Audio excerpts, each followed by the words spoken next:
he rented land from people that owned the land, and he would farm and get 2/3 of the crop and what have you, and they would get 1/3.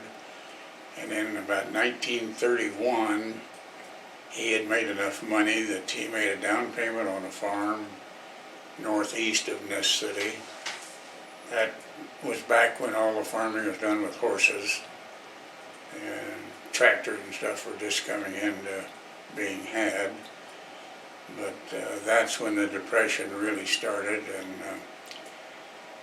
and I remember him selling wheat for 23 cents a bushel. And then later, when the dust started blowing,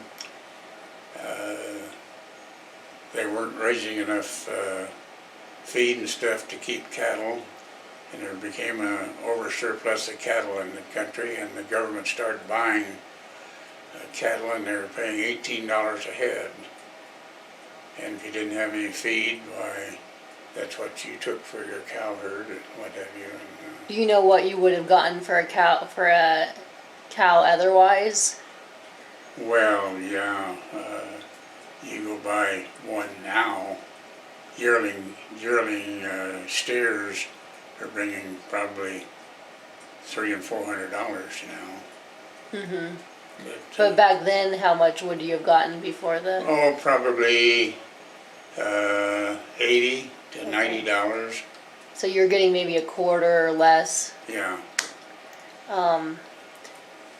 So your dad had some cows and he sold them to the government. Sold them to the government. And then you still had some wheat growing?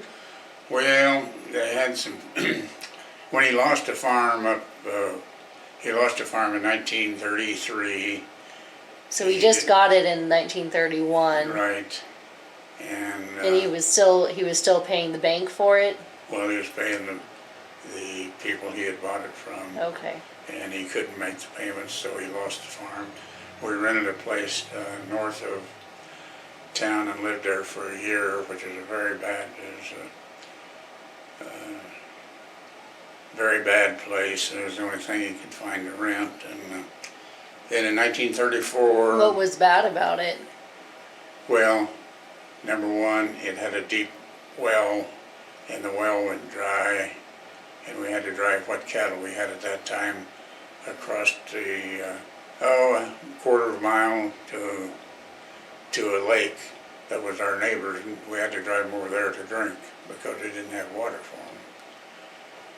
And that's when he sold them to the government. But then he rented a place just a half a mile out of Ness City, and that's where we were when I started the paper out and stuff. But How did your dad learn to farm? just by working for other farmers.